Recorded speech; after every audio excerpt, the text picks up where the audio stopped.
3 महामंत्र। ॐ त्वमेव साक्षात् श्री महालक्ष्मी महासरस्वती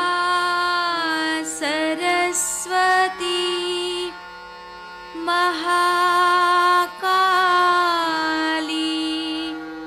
त्रिगुणात्मिका कुण्डलिनी साक्षात् श्री आदिशक्ति माताजी श्री निर्मला देव्यै नमो नमः। ॐ त्वमेव साक्षात् श्री कल्की साक्षात् श्री आदिशक्ति माताजी श्री निर्मला देव्यै नमो नमः। ॐ त्वमेव साक्षात् श्री कल्की साक्षात् श्री सहस्रार स्वामिनी मोक्षप्रदायिनी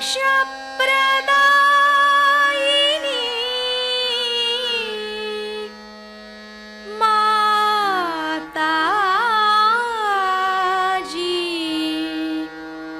श्री निर्मला देव्यै नमो नमः। श्री गणेश मंत्र। ॐ त्वमेव साक्षात् श्री गणेश साक्षात् श्री आदिशक्ति माताजी श्री निर्मला देव्यै नमो नमः।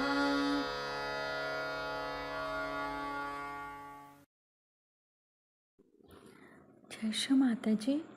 दोनों हाथ माँ के सामने, सेंटर हृदय में माँ की छवि को देखेंगे।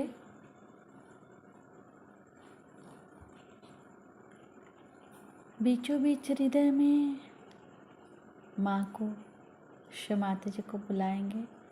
परम पूजनीय श्री माता जी, कृपा करके हम सभी के हृदय में अपना स्थान ग्रहण कीजिए। बार बार प्रार्थना, श्री माता जी कृपा करके हम सभी के हृदय में स्थान ग्रहण कीजिए। श्री माता जी हम सबको क्षमा कर दीजिए, हम सभी अज्ञानी हैं।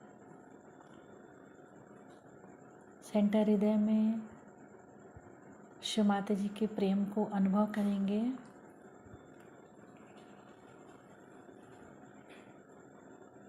श्री माता जी आप ही तो श्री जगदम्बा भी हैं।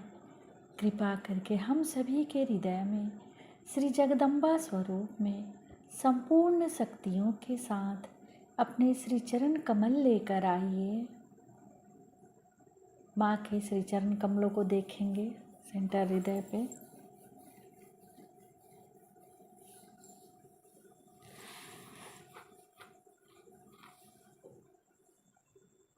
श्री माता जी कृपा करके हम सभी के हृदय को अपने प्रेम से भर दीजिए। माता जी, हम सभी आपसे बहुत प्रेम करते हैं, हम सभी के हृदय में आइए।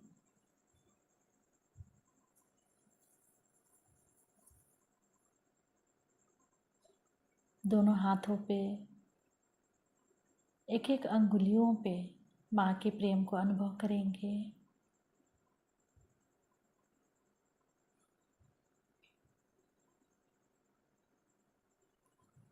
धीरे धीरे अपने संपूर्ण चित्त को राइट स्वादिष्ठान पे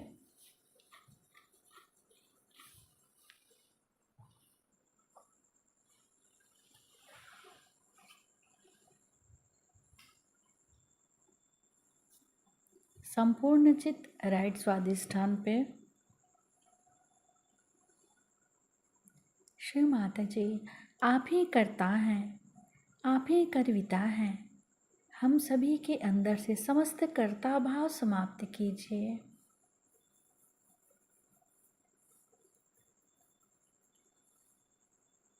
श्री माता जी, हमारे दाहिने स्वादिष्ठान में समस्त कर्ता भाव समाप्त कीजिए।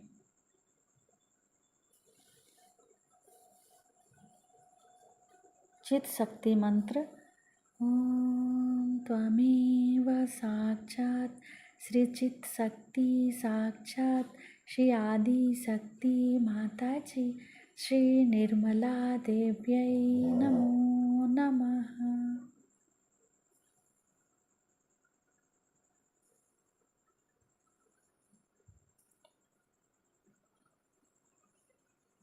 संपूर्ण चित राइट स्वादिष्ठान पे ही रखेंगे। चित्त को वहाँ पर क्लॉकवाइज घुमाएंगे 7 टाइम्स।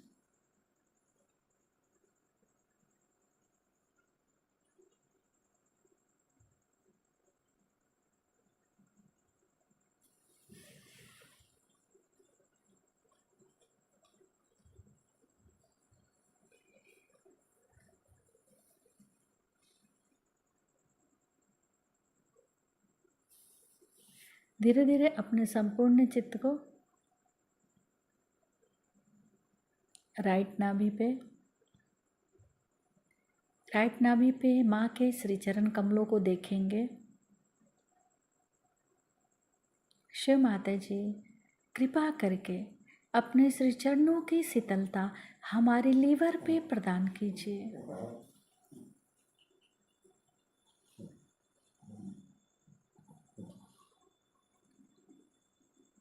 शिव माता जी, कृपा करके अपने श्री चरणों की शीतलता हमारे लीवर पे प्रदान कीजिए। अपने चित्त को भी राइट स्वादिष्ठान से फिर राइट नाभि पे क्लॉकवाइज घुमाएंगे।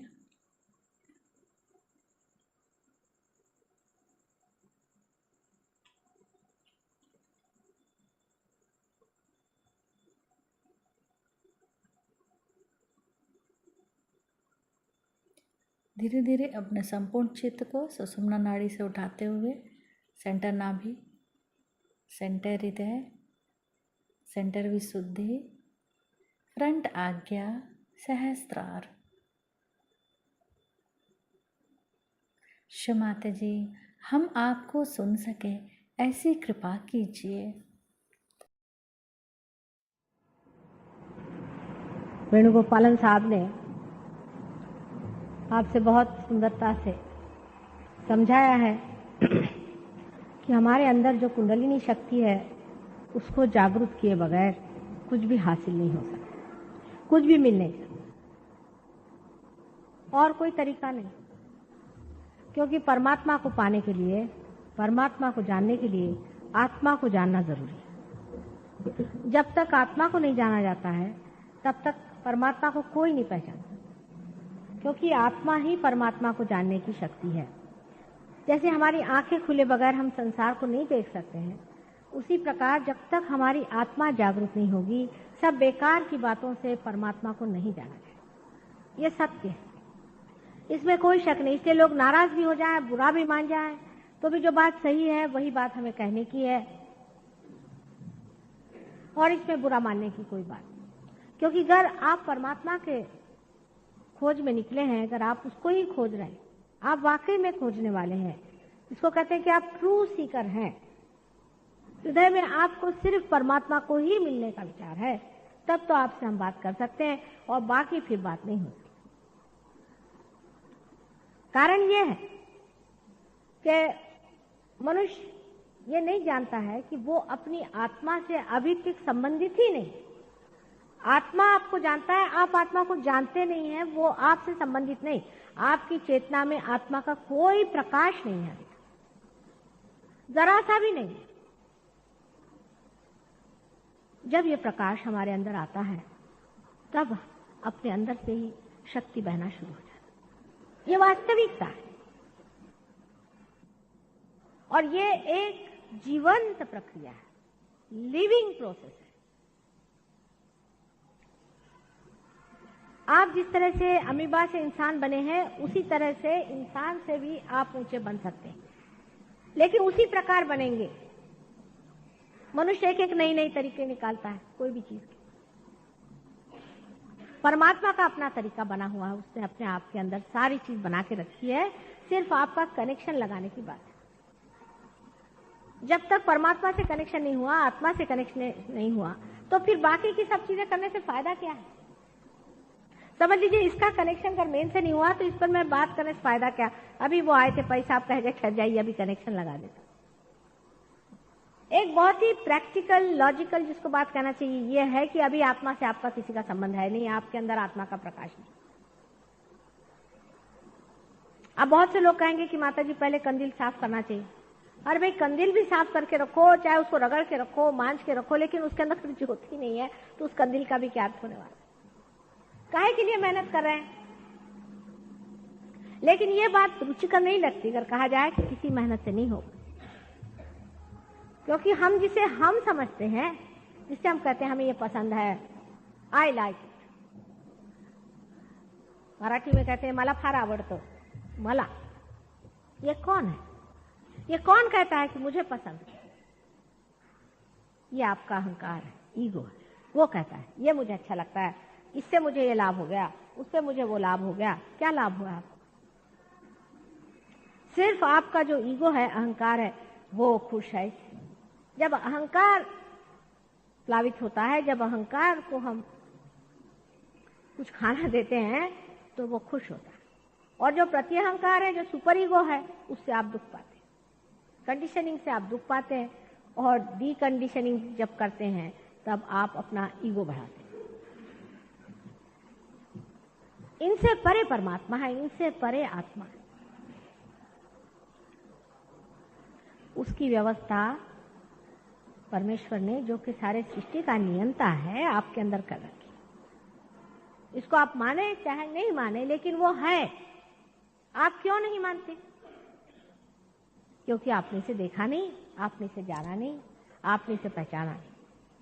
लेकिन कम से कम अपने ही भारतवर्ष में बहुत ऊंचे लोग हो गए, जैसे आदि शंकराचार्य। उन्होंने बताया कि आपके अंदर कुंडलिनी शक्ति। कबीर हो गए, पूरा कबीर, नानक, ज्ञानेश्वर, सब ने कहा है कि कुंडलिनी शक्ति का जागरण होना चाहिए। यही इसका अंत है। घूम फिरा के सब कुंडलिनी की बात करते हैं, चक्र की बात करते हैं, सब वही बात तो वही करते हैं, लेकिन कुंडलिनी जागरूक नहीं करता। बात करने से क्या फायदा? अगर हम आपसे दुनिया भर की बात भी करें तो उससे फायदा क्या होने वाला है? बात बात रह जाएगी। बात से आपको फायदा क्या हुआ? आप अपना स्वार्थ देखिए, स्व का अर्थ देखिए। अपना स्व जो है वो है आपकी आत्मा, उसका आप अर्थ ढूंढिए। क्या उसका अर्थ लग गया है? माने ये कि जिस चीज के लिए आपका स्व है, क्या वो कार्यान्वित है? वो कुछ कार्य कर रहा है कि वो एक तरफ बैठा हुआ है अपना, और आप जैसे थे वैसे ही हैं? इसका विचार पहले कर लेना चाहिए कि अगर हम परमात्मा को खोज रहे हैं और हम असल में इस मामले में ईमानदार हैं और हम परमात्मा को ही खोज रहे हैं, हमारे ईगो को हम नहीं खोज रहे हैं, ऐसा विचार अगर आप अपने सामने रख लें और फिर ये सोचें कि ये करने के लिए क्या हमें कुछ करना होगा, क्योंकि हम कुछ भी कर्म करेंगे हमारा ईगो बंधेगा कि नहीं बंधेगा। कर्म के अंदर आप बंधेंगे या नहीं बंधेंगे। अकर्म होने के लिए कोई ना कोई घटना अंदर घटित होनी पड़ती है, और वो जो है वो जीवंत घटना है, स्पॉन्टेनियस। उसको आप करा नहीं सकते। सर के बल खड़े होने से आप बीज उगा सकते हैं क्या? गीता पढ़ने से आप बीज उगा सकते हैं क्या? मंत्र बोलने से आप बीज उगा सकते हैं क्या? कूदने काटने से आप बीज उगा सकते हैं क्या? किताबें पढ़ने से, गुरुओं को पैसा देने से, दुनिया भर के बाल मुड़ाने से और चोगे पहनने से आप कर सकते हैं क्या? कबीर ने सब पे खूब मारा हुआ। ये सब करने से आप नहीं कर सकते। अंदर की जागृति होनी चाहिए, सहज समाधि, सहज अंदर में होना चाहिए। अभी सहज योग भी एक साहब ने निकाली, यानी लिमिट तो ये है कि पैसे कमाने के तरीके कितने लोग निकालते हैं और बेवकूफ बनाने के उसकी कोई हद नहीं, क्योंकि लोग बेवकूफ हैं। जो असल आदमी होता है उसके पास लोग ही बहुत कम आएंगे, पहली पहचान है। जो असल होगा उसके पास कम ही लोग आएंगे, क्योंकि असल को खरीदने ही वाले कम होते हैं। नकल पे सब लोग मरते हैं। आप अगर कहें कि प्लास्टिक के फ्लावर बना दो तो हजारों बन जाएंगे। मेंबर बना लो, चलो भाई ये भी मेंबर हो गए, वो हो गए, आपको एक चोगा पहना दिया, चलो आप हो गए मेंबर, चलो उनके आप शिष्य हो गए। ना हमारे कोई शिष्य है, ना ही हमारी कोई संप्रदाय। आपको अगर पार होना है तो आप आए हैं, पार हो जाइए और इसमें बैठिए जमिए, ना इसमें आप पैसा दे सकते हो। एक ये सोचना चाहिए, जिस चीज के लिए आप पैसा दे सकते हो परमात्मा कैसे हो सकता है? क्योंकि मंदिरों में पैसा लेते हैं, पोप पैसा लेता है, और सारे दुनिया भर के जितने भी आचार्य लोग हैं पैसा लेते हैं। इसलिए सब लोग सोचते हैं कि माता जी भी अगर पैसा नहीं लेती तो किस काम का होगा। मैं पूछती हूँ, कितना पैसा है आपके पास? आप मुझे क्या दे सकते हैं? आपके पास देने को है ही क्या? कौन सी ऐसी चीज आपके पास है जो इसका मूल्य दे सकता है? ये पत्थर और गोटे, इससे क्या आप इसका मूल्य देंगे? और किसी भी तरह की भावना लेकर चलने से भी क्या आपको परमात्मा मिल जाएंगे कि साहब मैंने परित्याग कर दिया मेरे घर का? ये सब दिमागी जमा खर्च है, बौद्धिक एक्रोबैट्स जिसे कहने से, कि मैंने घर छोड़ दिया, मैंने द्वार छोड़ दिया, सब संसार छोड़ करके। परमात्मा ने संसार बनाया क्यों अगर उसको छोड़ने का होता? ये पलायनवादिता जो है, इसकी क्या जरूरत है? इसकी जरूरत इसलिए पड़ती है कि मनुष्य इस चक्करों में जल्दी आ जाता है। किसी से कहा जाए कि देखिए अपने संसार में रह के, घर में रह कर ही अंदर ही घटना घटित होती है, तो सोचता अरे फिर इसमें क्या हुआ? मैंने शो ऑफ कहाँ किया? मैंने कहाँ अपने को दिखाया कि मैं कोई विशेष हूं? और आपको अगर वास्तव में पाना है तो आप कहेंगे चलो इस सब बाह्य चीजों में, बाह्य डबरों में कुछ नहीं रखा। और ये लोग आपसे बताएंगे भी कि बाह्य में कुछ नहीं, सब अंदर है, और कराएंगे सब बाह्य में, और आप इस चक्कर में घूमते ही रह जाइएगा। दुख तो यह है कि आप खोजने वाले हैं, आप अनंत काल से परमात्मा को खोज रहे हैं, और उससे बड़ा दुख यह है कि इस भरमार में आप भी खत्म हो जाएंगे। जो एक जीवंत क्रिया है वो करने की शक्ति, क्षमता और उसकी पूरी सृष्टि परमात्मा ने आपके अंदर की हुई। आपने किया ही क्या है जरा सोचिए। अभी ये बड़ी बिल्डिंग बना दी तो सोच रहे हैं कि साहब हमने बड़ी बिल्डिंग बना दी। ये पत्थर पे पत्थर चढ़ाए हैं, कौन सी जीवंत क्रिया की है यहाँ? मरे को मरा बनाना, और क्या किया है? कोई एक भी जीवंत कार्य मनुष्य ने करके दिखाया हो तो बताइए।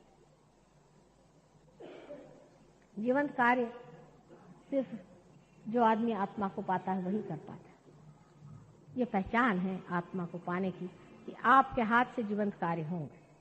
कुंडलिनी का जागना जीवंत कार्य है, जिसे आप अपने आंख से देख सकते हैं। इसका पल्सेशन आप अपने, उसका नाचना, उसका चढ़ना और उसका गिरना आप अपने आंख से देख सकते। जो कार्य आप लोग कर सकते हैं वो तो आप कर ही सकते हैं। जैसे कोई कहे कि आप ध्यान लगा के बैठो भाई, ऐसी उंगली करके बैठो, नाक ऐसे करके बैठो, तो आप कर ही सकते हैं, इसमें क्या विशेष? कोई कहे एक टांग ऊपर करके बैठो, थोड़ी दिन प्रैक्टिस करके आप ये भी कर सकते हैं। कोई कहे घोड़े पे कूद के बैठो तो आप कर सकते हैं, कूद जाओ थोड़ा सा ऊपर में हो जाओ तो वो भी हो सकता। एक साहब है वो आजकल किसी को फ्लाइंग सिखा रहे हैं। अरबी क्या आपको पक्षी बनने का है? कोई है एक साहब वो मेंढक जैसे कूदने लगा। मैंने कहा मेंढक जैसे क्यों कूदते हैं? क्या मेरे गुरु ने बोला कि अगर आप की कुंडलिनी जागो तो आप मेंढक जैसे कूदेंगे। मैंने कल सांप जैसे रेंगेंगे। अरे भाई आप होने क्या वाले हैं? आप क्या सांप होने वाले हैं कि मेंढक होने वाले हैं कि पक्षी होने वाले? आपको कूदने की क्या जरूरत है, चिल्लाने की क्या जरूरत है और चीखने की क्या जरूरत है? अगर आप ही के अंदर वो शक्ति बैठी हो तो अपनी कोई इज्जत करिए, अपने बारे में समझ लीजिए कि ये परमात्मा ने संपूर्ण सुंदरता से रचाया हुआ एक मानव शरीर है। बड़ी नाजुक उसकी कलागिरी है और उस कलाकृति में बड़े ही सुंदरता से उसने कुंडलिनी को ऐसे जगह बिठाया कि कोई उसको छू नहीं सकता। त्रिकोणाकार अस्थि में बिठा दिया। त्रिकोणाकार अस्थि को आपको आश्चर्य होगा कि आप जला नहीं सकते, अस्थि को भी नहीं जला सकते। चाहे उसमें से कुंडलिनी चली जाए आप उसे भस्म नहीं कर सकते। और अगर वो भस्म हो भी जाए, बड़ी मुश्किल से इलेक्ट्रोलिसिस वगैरह से भस्म कर भी दें, तो भी उसके परमाणु एक अलग तरह के होते हैं। इसका नाम ही सेक्रम है। देखिए उस जमाने के लोगों ने, उस जमाने लैटिन भाषा में, इतने पुराने जमाने में उन्होंने इसे सेक्रम कहा, ग्रीक्स ने इसे सेक्रम कहा। इसका मतलब यह है कि ये बहुत अत्यंत पवित्र चीज है। इसका एहसास, इसकी कल्पना उस जमाने में भी लोगों को वहां पर ग्रीक जैसे देश में हुई थी। इसमें परमात्मा ने इस कुंडलिनी का स्थान बनाया। कितनी सुंदर रचना। आखिर क्यों आप ये भी कहें कि माँ क्या जरूरी है, जैसे हमको अमीबा बना दिया हमें भगवान भी बना दे, हमें आत्मा भी बना दे। लेकिन अमीबा से इंसान बनने तक आपकी चेतना है ये बढ़ती रही, ये प्रगल्भ होती रही, आप इंसान बन गए। आप में और जानवर में कितना अंतर है ये आप नहीं जानते। कभी कभी जानवरों जैसा आप कर सकते हैं, आप चाहे तो बिच्छू बन जाए और चाहे तो आप शेर बन जाए, वो दूसरी बात है। लेकिन तो भी आपके अंदर और जानवर में अंतर रह जाता है। एक घोड़े को आप किसी गंदे नाली से ले जाइए, उसको कुछ नहीं फर्क पड़ता। कोई भी इंसान उसे ले जाइए और नाक पकड़ लेगा, वो नहीं जा सकता वहां। सुंदरता जिसके बारे में इन्होंने कहा है, उसका विचार जानवर में नहीं होता, मनुष्य में। हालांकि उसका भी कभी कभी बड़ा बाह्य होता है। और सबसे बड़ी चीज है कि आत्मा की ओर खींच इंसान में होती है। इंसान ही आत्मा की ओर खींच कर सकता है, जानवर नहीं कर सकता। जब आपकी चेतना ऐसी प्रगल्भ हो गई, जब आप विशेष चेतना से जब आप प्लावित हुए या शोभायमान, उस चेतना को ही जानना चाहिए कि परमात्मा क्या है। अगर जानवर जान जाए कि परमात्मा क्या है, उसका क्या लाभ है? मनुष्य की ही चेतना स्वतंत्र रूप से जब परमात्मा को पुकारती है, उसका आवाहन करती है, तभी आत्मा का आनंद उसकी चेतना में, उसके चित्त में आलोक लाता है, उसको आलोकित करता है।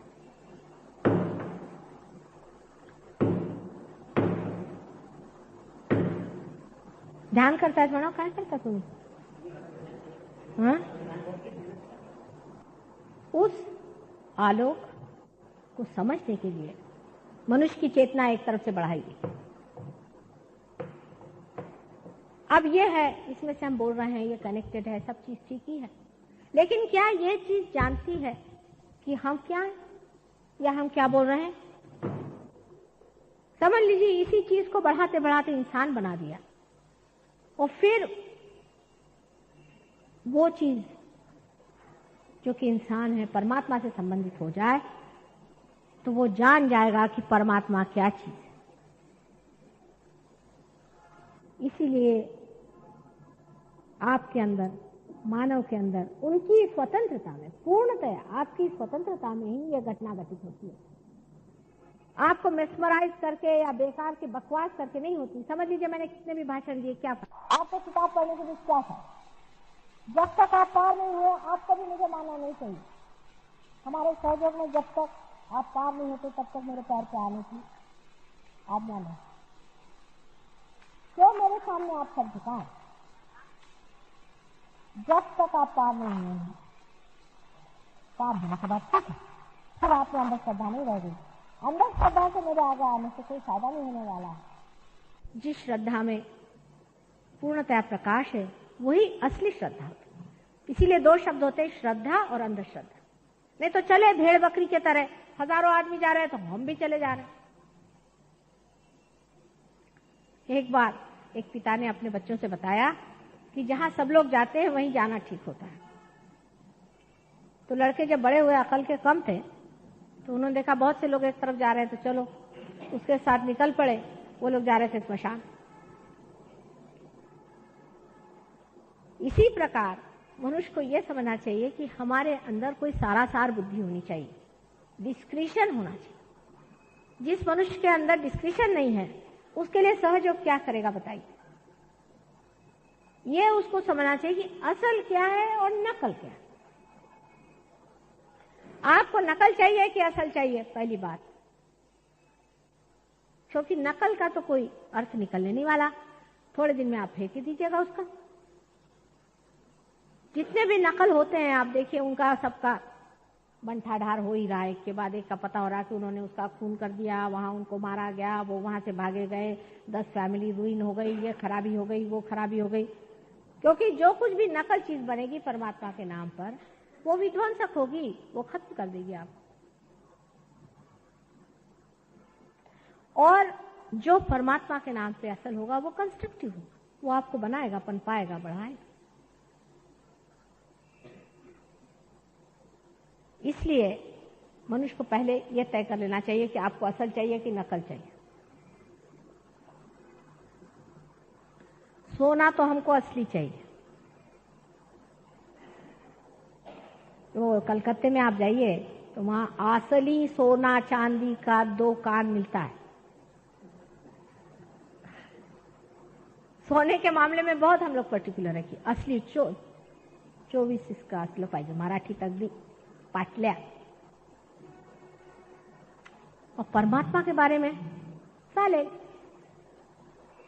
जिनकी ऐसी वृत्तियां हैं उनके लिए सहयोग नहीं। सहयोग असली वीरों का काम है, फालतू भेकड़ लोगों के लिए सहयोग नहीं है। वो आप चाहे कहीं के मिनिस्टर हो, नहीं तो प्रेसिडेंट हो, नहीं तो कुछ। असली वीरों का काम है, जो असली वीर है वो सामने आए। और बेकार लोगों के लिए सहयोग नहीं है। आप ही बताइए कि आपके यहाँ टूटे फूटे बहुत सारे अगर दिए पड़े हो, ट्यूब्स पड़े हैं, आप उसकी रिपेयरिंग करते हैं क्या?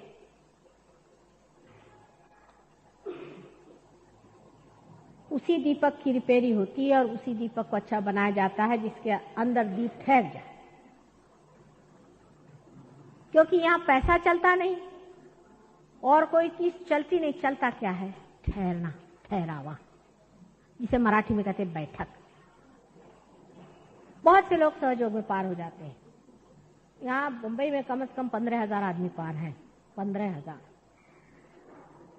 लेकिन जमे और वृक्ष हुए ऐसे कितने हैं? ज्यादा से ज्यादा 1000 कहीं। जो जम गए और उसके वृक्ष हुए, जिन्होंने मास्टरी कर दी, ऐसे 1000 से ज्यादा। बाकी तो कचरा ही हो जाएंगे ना।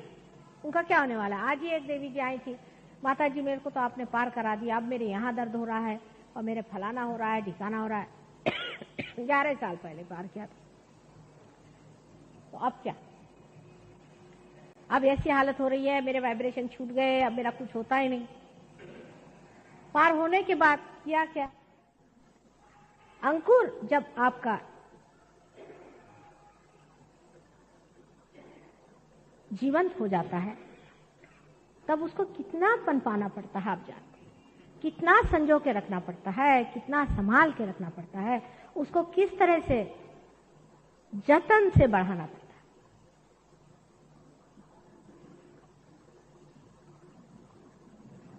वो जतन वो प्यार, वो समझ आप में होना जरूरी है। आज यहाँ भी बहुत से सहयोगी बैठे हैं, उसमें से कुछ बहुत पहले आए थे, कुछ हमेशा के हैं और कुछ यूं ही, और कुछ नए लोग भी हैं। सब लोगों से एक ही कहना है मुझे, सहयोग आपको दूसरे किनारे पहुंचा देता है। आप दूसरे हो जाते हैं, आप अपनी आत्मा हो जाते हैं, आप अपना ईगो नहीं रहे, आप अपनी आत्मा हो जाते हैं। पर अपनी अवस्था जो है उसको बनाना पड़ता है, उस चीज पे आपको जमना पड़ता है। इस मामले में मैं ये कहूंगी कि इंग्लैंड के जो लोग हैं, आश्चर्य की बात है, बड़ी आश्चर्य की बात है कि इंग्लैंड के लोग जिन्होंने एक जमाने में यहाँ इतना सत्ता दिखाई, ये इंग्लैंड के लोग बड़े जोर से बैठ गए, खोजा ही नहीं, बैठ भी गए। और हम जिनके लिए हजारों अवतारों ने यहां जन्म लिया, इस पुण्य भूमि को विशेषकर इतना पवित्र बनाया, जिसके रग रग में चैतन्य की लहरें बह रही हैं, उस देश के लोगों में वो गहराई और वो गहनता नहीं। बड़ा आश्चर्य होता है, मैं स्वयं बड़े आश्चर्य हूं। मैंने तो इसलिए भारतवर्ष में जन्म लिया और महाराष्ट्र में विशेष करके कि ये पुण्य भूमि है, ये संतों की भूमि है। अब साहब हो गए महाराष्ट्रियन लोग भी। जिस दिन महाराष्ट्रियन लोग साहब हो गए तो गया आपका देश, समझ लीजिए। जिस दिन ये हो गया तो गया सारी धूरी, मतलब गणपति चूल्हे में गए, फिर तो क्या रह गया। सब मंदिर वंदिर बंद करा दीजिए, गणपति जितने भी आपके हैं अष्टविनायक, उनके ताले लगा दीजिए। और बुद्धिवादियों ने अपने दिमाग से ऐसी ऐसी चीजें निकाल के रखी हुई कि आप उस भरमार में आ गए। अब फ्रॉइड का जमाना आने वाला है, महाराक्षस है, उसने उन देशों को खत्म कर दिया, लेकिन वो संभल गए और तुम लोग नहीं संभलोगे, क्योंकि अंग्रेजों ने उसे लिया तो हमें लेना चाहिए, उन्होंने गलत काम किया तो हमको गलत काम करना ही चाहिए। ये सोच करके हमने सब कुछ अपना जो भी था उसे खो दिया। फिर आजकल नए नए गुरु भी निकल आए बातें बनाने के लिए, सबका खंडन करने के लिए। कोई कृष्ण बनता है तो कोई कुछ बनता है, कोई कुछ बनता है। कुछ बनने से नहीं होता है। कृष्ण थे, उनकी संहार शक्ति कोई दिखा दे तो माना जाए।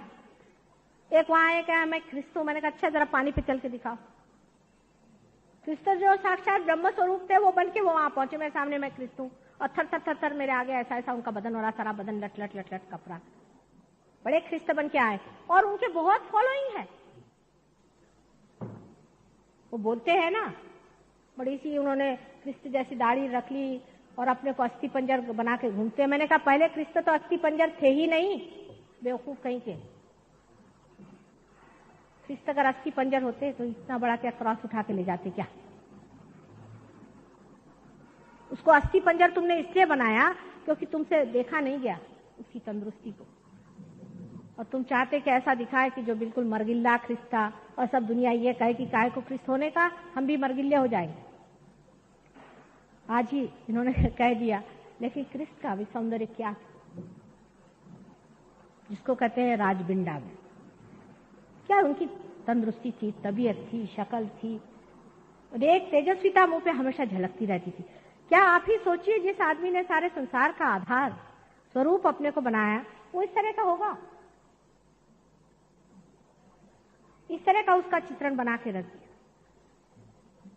इसी प्रकार हर तरह के अवतरण, हर तरह की ऊंची चीजें, जितना भी नोबलर लाइफ में था, सबको गिरा के रख दिया। और हम लोग भी बेवकूफ जैसे इन लोगों को मानते हैं। कल एक ने मुझसे पूछा कि इसके क्या लक्षण है, कैसे पहचानना चाहिए कि कौन आदमी सच्चा है और झूठा है। सर्वप्रथम कोई आदमी इसका पैसा ले और ऑर्गेनाइजेशन करे, वो महा झूठा है, बिलंदर है। ऐसे आदमी दरवाजे कभी नहीं जाना चाहिए। चाहे वो ब्राह्मण हो अपने को कहलाए, चाहे वो पोप कहलाए और चाहे कोई गुरु बन के बैठे। दूसरों के दम पे जो मोटरे उड़ाता है और बड़ी बड़ी थालियों में खाना खाता है और शराब पीता है, ऐसा आदमी कभी भी अवतार नहीं हो सकता। सारे अवतारों ने आपके लिए कष्ट सहन किए। सारे साधु संतों ने आपसे आज तक कष्ट ही सहन किए हैं। जितने साधु संत हैं सबको आपने कष्ट दिया है। कष्ट ही नहीं दिया, महान यातनाएं आप लोगों ने दी है। ईसा ने कहा है इसको तो मैं माफ कर दूंगा। जिसने भी मुझे सताया, those who have not recognized me, I'll forgive them. All that can be forgiven, but not against the Holy Spirit. आदि शक्ति के किसी ने सताया तो खबरदार है, लेकिन आदि शक्ति को सताने वाला भी पैदा नहीं हुआ। ईसा को भी सताने वाला कोई पैदा नहीं हुआ था, वो तो उन्होंने नाटक खेला था क्योंकि लोग बेवकूफ थे। अब अपनी आंखें खोलने की जरूरत है और समझने की जरूरत है। आप लोग जिसे खोज रहे हैं वो खजाना आपके अंदर है, आप ही के अंदर रमण कर रहा है, उसको पाइए। उसको पाना ही सबसे बड़ी आपकी चीज है। अगर हम आपकी असल में माँ है तो हम वही चाहेंगे कि जो असल है वो आपको दे। आपकी माँ आपको नकल कभी देगी? जब आपकी माँ नहीं देगी तो हम कैसे दें? लेकिन चाहे कि हम आपका अहंकार कहें, भाई तुम बड़े पहुंचे हुए आदमी हो, तुम बहुत बढ़िया आदमी हो, ऐसे झूठे अहंकार को हम बढ़ावा नहीं देने वाले कि बाद में आपने देखा कि एक सर में से बलून चला रहा है और उसमें से एक सींग निकला चला रहा है और आप जिसको देखते हैं उसी को अपने सींग से उड़ाते चले जा रहे हैं। जो सत्य है उसको मानना चाहिए। सत्य मानना कठिन है, असत्य को मानना बहुत आसान है। तभी जितने ढोंगी और झूठे लोग हैं वो पनपते हैं। और सत्य को मानना इतना कठिन है मनुष्य के लिए। नहीं है कि सत्य सुंदर नहीं होता, सत्य अत्यंत सुंदर होता है। इतना बहुमूल्य चीज है, इतनी आनंददायी चीज है, लेकिन मनुष्य इसलिए उसे नहीं मानता है कि वो अपने अहंकार में लिपटा। उसको लगता है अहंकार ही मेरा सुख है। दो चार कपड़े अच्छे पहनने को मिल गए उसको शान चढ़ जाती, अच्छी से एक आध मोटर में चढ़ा तो उसकी आंख ही बदल जाती है, कहीं मिनिस्टर हो गया तो फिर क्या कहने, उसको टाइम ही नहीं रहता किसी चीज के लिए। अहंकार को जो बलवान बनाए वो चीज मनुष्य ढूंढता है, लेकिन ये सिर्फ क्षणिक सुख है, क्षणिक।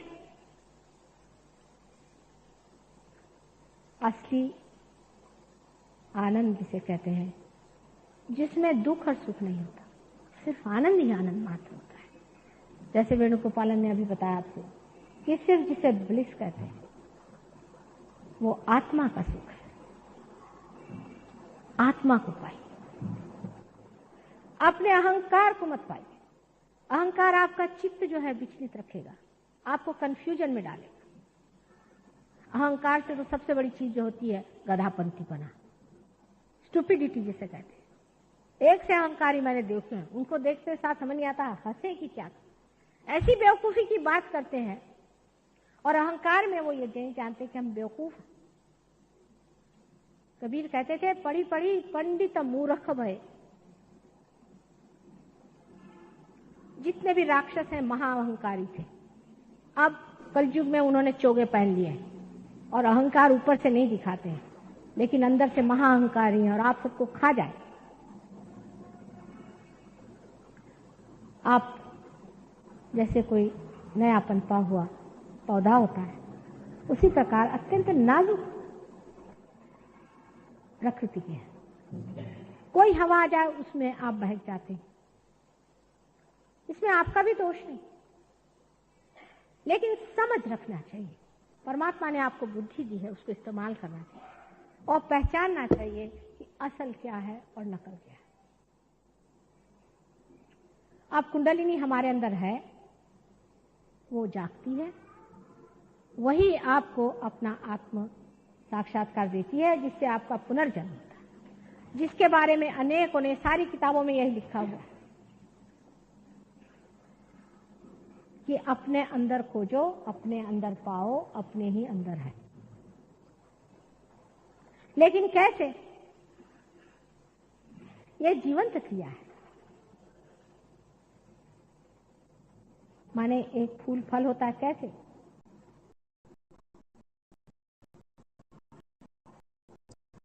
एक बीज उगता है, बनता है, कैसे? जीवंत क्रिया है, सब परमात्मा करते हैं। उसी प्रकार आप भी अपना आत्म साक्षात्कार प्राप्त करें। सिर्फ जिस तरह से एक बागबान बीज को माँ के उदर में रख के, पृथ्वी माँ के उदर में रख के पनपाता है, उसी प्रकार हम भी कुछ करते हैं। बस इससे ज्यादा कुछ नहीं। हमारा आपका लेना देना कुछ नहीं रहता। आपका अपना है, आप ले लीजिए, लेकिन उसका संगोपन, उसका संभालना, उसका बढ़ाना, इतना जरूर हम आपको सिखाते हैं। अभी वेणुगोपालन साहब ने कहा कि माँ से प्यार करना चाहिए। कि करो तो भला, नहीं करो तो माँ तो नहीं ना छोड़ने वाली, वो तो प्यार करती ही है। लेकिन आप अगर प्यार करें तो उसका मजा उठा सकते हैं। हम तो प्यार करेंगे ही, चाहे आप हमें मारिए, पीटिए, चिल्लाइए, चीखिए, हम तो करेंगे ही, क्योंकि आप हमारे बेटे हैं। लेकिन आपका अपने मामले में क्या ख्याल है? आप भी तो अपनों को प्यार करें, आप भी अपना थोड़ा विचार करें, आप भी अपने को जानें और अपने आनंद में डूबें। हर एक तरह का एक्सट्रीम जो है उसे छोड़ देना चाहिए। किसी भी तरह का एक्सट्रीम जो है वो आपको मध्य से हटाता है। कुंडलिनी जो है वो मध्यगा है, बीच में जाने वाली। कोई भी एक्सट्रीम ठीक नहीं। जैसे एक एक्सट्रीम साधारण तरह से लोग समझते हैं कि आप अगर नन बन जाइए या सन्यासी बन जाइए और जंगलों में जाके आप सर के बल खड़े होइए तो आपको परमात्मा मिल जाएगा। कभी नहीं मिला। या दूसरा आदमी है, वो सोचेगा कि इसमें कुछ नहीं रखा, सब छोड़ो, शराब पियो, व्यभिचार करो, दुनिया भर की गंदगी करो, सो तो परमात्मा कभी ऐसे आदमी को नहीं मिलने वाला। इसके मध्य में रहना, सर्वसाधारण तरह से, विवाहित रूप से अपने शरीर का भी उपयोग एक पूजनीय तरीके से होना चाहिए। जो शुभ बताया गया है वो करना चाहिए। जितना अशुभ है उसका त्याग करके अगर मनुष्य रहे तो उसका पार होना बिल्कुल मुश्किल है।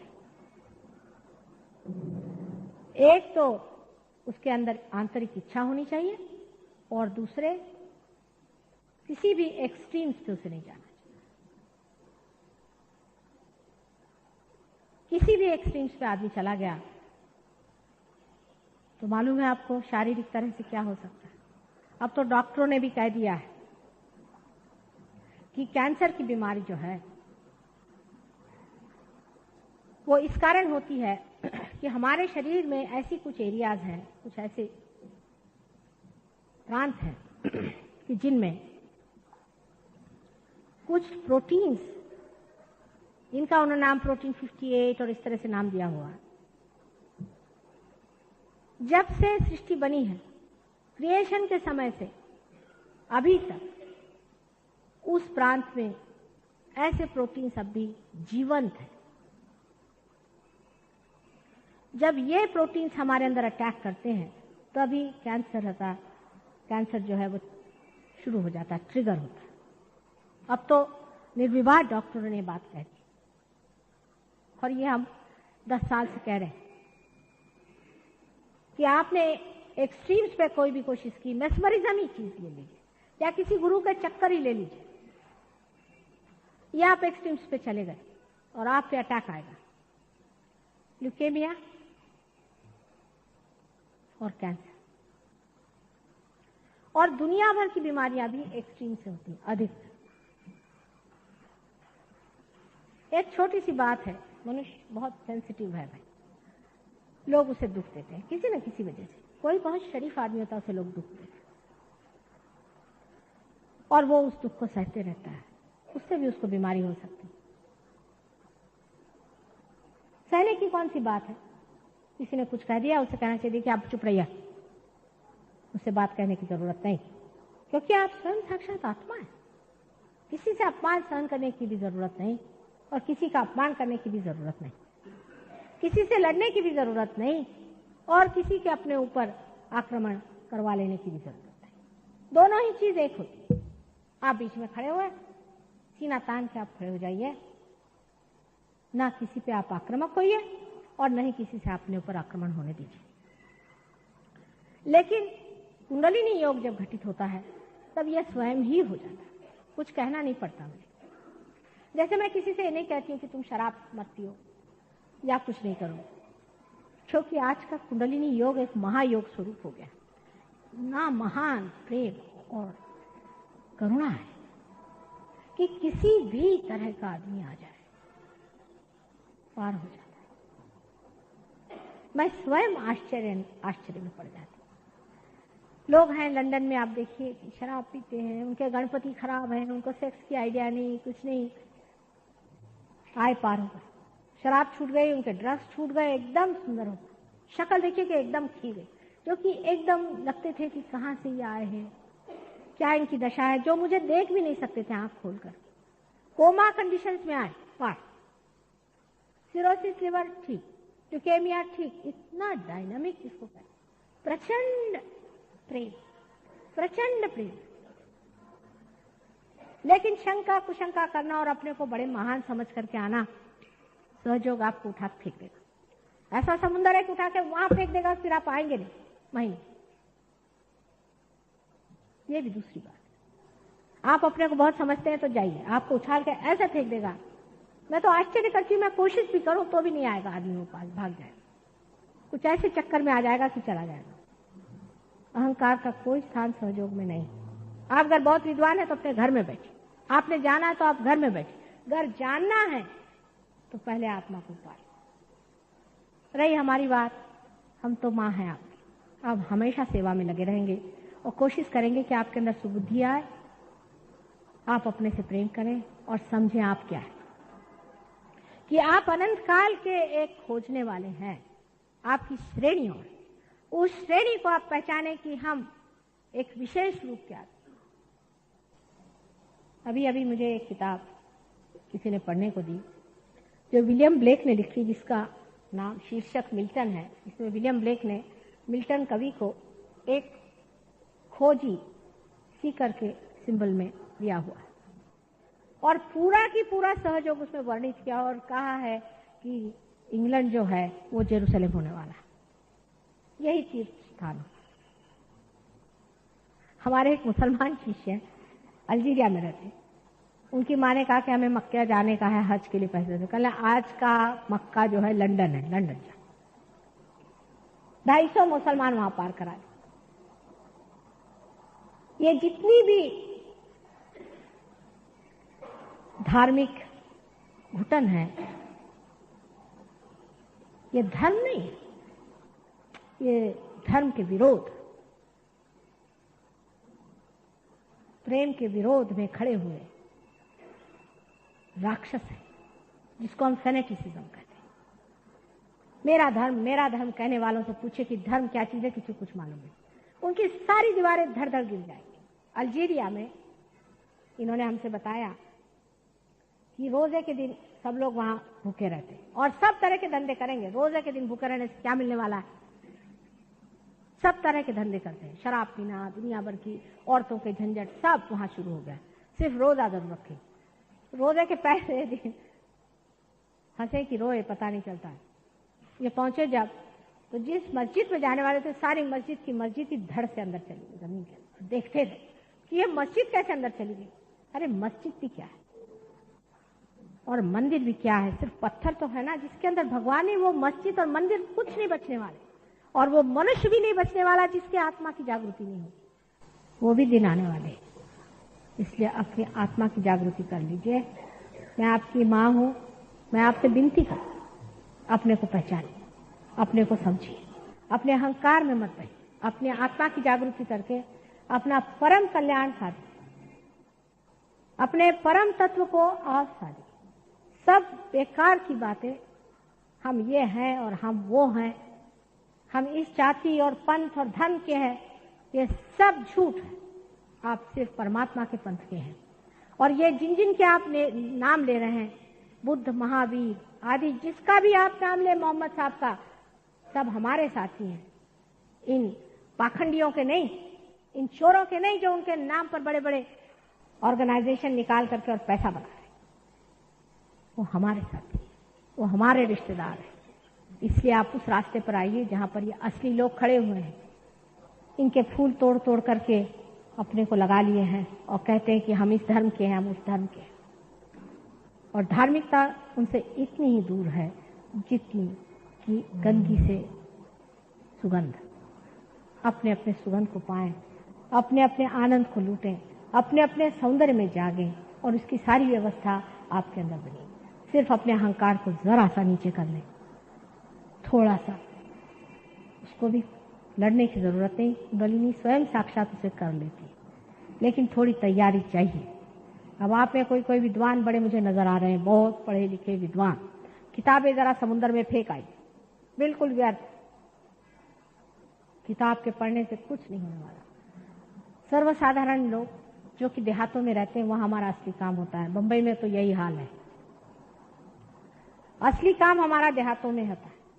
अभी एक देहात से आए, यहाँ पर हजारों लोग जहां पार हो रहे हैं, शहरों के लोग रह जाएंगे अधकच्चे, क्योंकि वो अपने को समझते नहीं वो क्या है।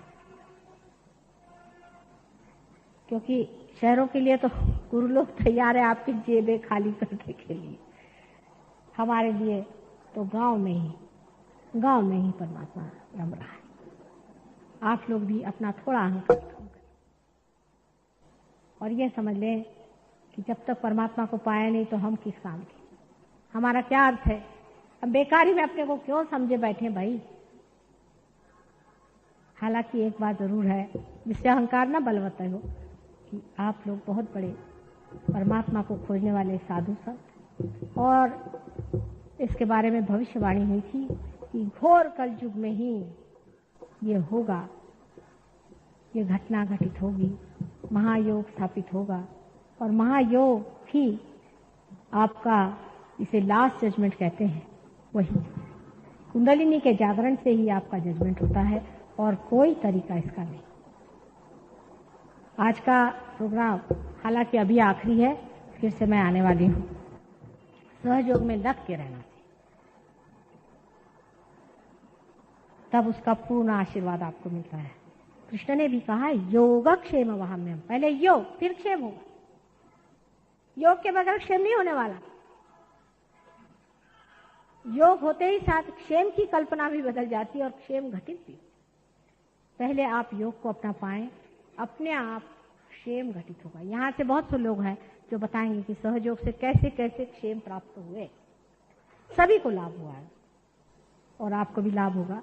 जिस परमात्मा ने अपना ही द्वार आपके लिए खोल दिया है, वो क्या आपको ये क्षुल्लक और छोटी चीजें नहीं देगा, लेकिन आपकी सारी ही प्रायोरिटी, जिसको कहते हैं, सारे ही मूल्यांकन बदल जाते हैं और आप एक दूसरे ही हो जाते हैं।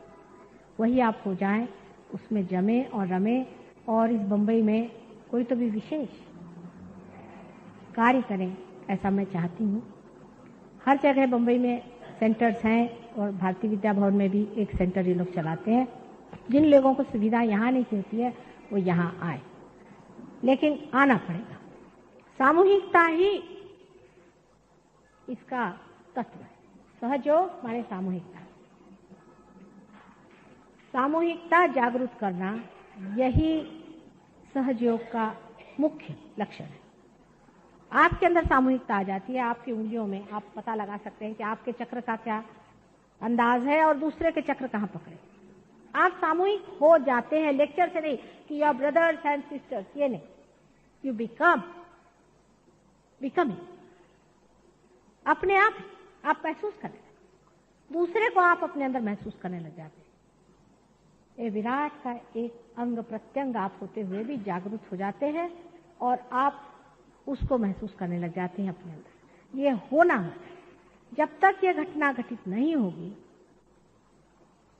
तब तक लेक्चर देने से आप किसी के भाई बहन नहीं हो सकते, आपको ये महसूस नहीं हो सकता। ये घटना है, ये घटित होनी पड़ती, और ये फ्रिवलस लोगों के लिए नहीं है। फिर से मैं कह रही हूँ, जो लोग फ्रिवलस हैं, जो लोग ऐसे ही अब 4 जगह गए लेक्चर में, चलो टाइम है माता जी को भी सुन लिया फिर चले, ये कोई दुकान नहीं है और कोई बाजार नहीं, इसमें जमना पड़ता है, और जो जमता है वही पूरी तरह से पाएगा। परमात्मा आपको सुखी रखे। एक आध 2 प्रश्न हो तो पूछिए, कोई हर्ज नहीं, लेकिन बेकार के बकवासी प्रश्न से पूछना है, तो मैं बहुत ज्यादा होशियार हूँ।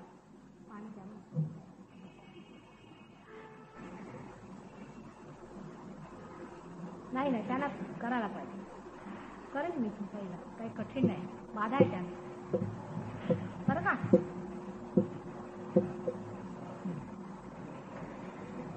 तुम्ही स्वतःकडे लक्ष द्या, त्यांचं आहे ते आम्ही बघू, तुम्ही सगळे त्यांच्याकडे लक्ष देऊ नका, त्यांचे डोळे ठीक करून तरी तुमचं काय भलं होणार आहे? काय हो, तुम्ही स्वतःचं बघा, हां, त्यांना आम्ही ठीक करू, त्यांना आमच्यावर सोडा, हा, तुम्ही काळजी व्हायची नाही, तोपर्यंत तुम्ही काळजी करा, तोपर्यंत आम्ही तुमच्यावर सोडतो मग, हाँ, मग आता सोडा तुम्ही काळजी, तो आप मेरे ऊपर छोड़ दीजिए, कुछ खास दूर से नहीं आया, इससे भी दूर से लोग आते हैं, समझे ना? लेकिन आप मेरे ऊपर छोड़ तो दो, हाँ बस छोड़ दो, हाँ तिथूनच बोला, तिथून, हाँ काय जागृत झालं काय लक्षण? हाँ बसा बसा बसा, इसका प्रश्न अच्छा है, बहुत अच्छा प्रश्न है। जागरूक का क्या लक्षण होता है, कैसे पहचाना चाहिए कि जागृति हुई या नहीं?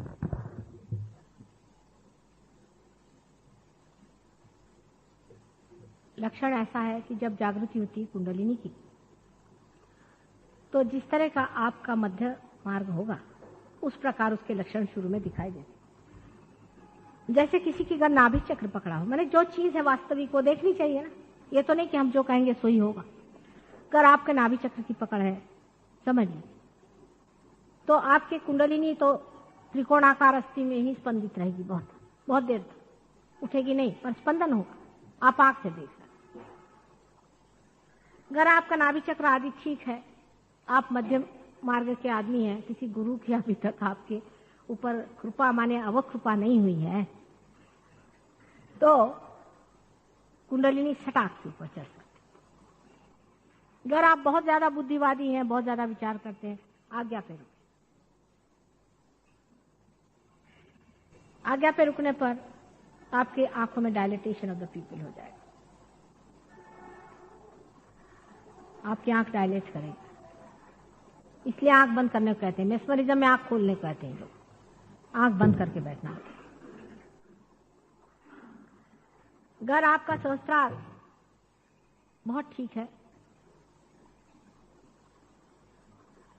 तो एकदम यहां से आपको ठंडी हवा आने लग जाएगी, आपको लगेगा जैसे कोई कूलर खुल गया आपके अंदर से, ठंडी आ रही।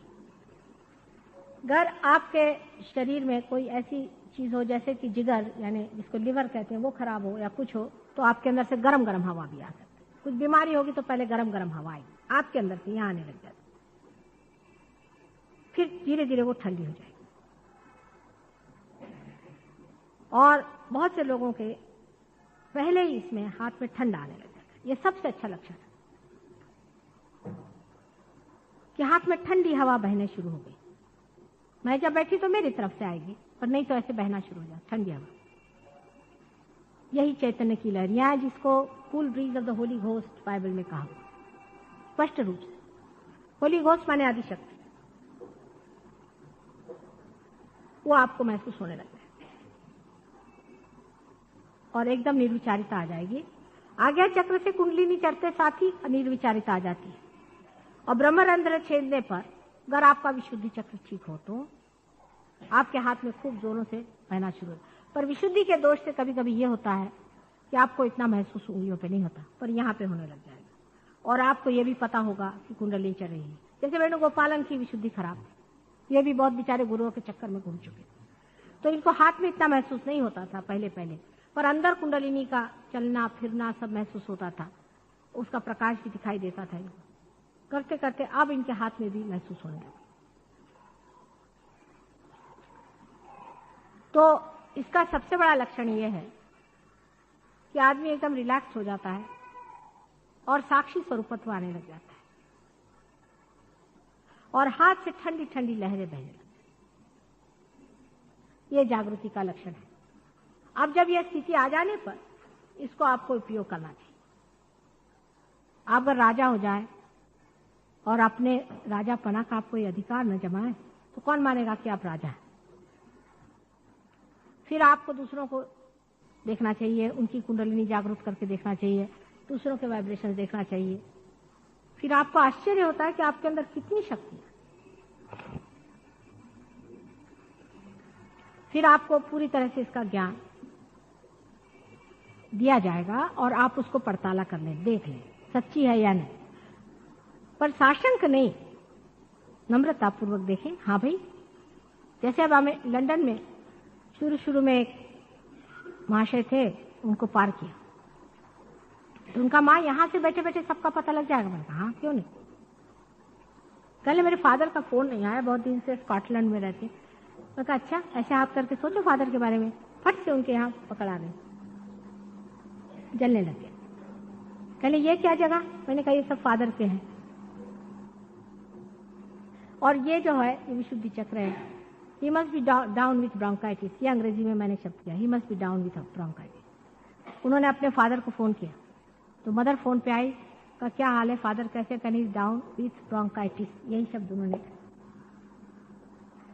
बाद में उन्होंने ये भी सोचा कि हो सकता है माँ ने अपने अंतर शक्ति से जान लिया है, लेकिन मेरी शक्ति से नहीं। मैंने कहा अच्छा मेरे सामने नहीं, ऐसे भी तुम ट्राई करके। अब तो निर्विवाद हो गए, क्योंकि आपका संबंध परमात्मा से हो जाता है।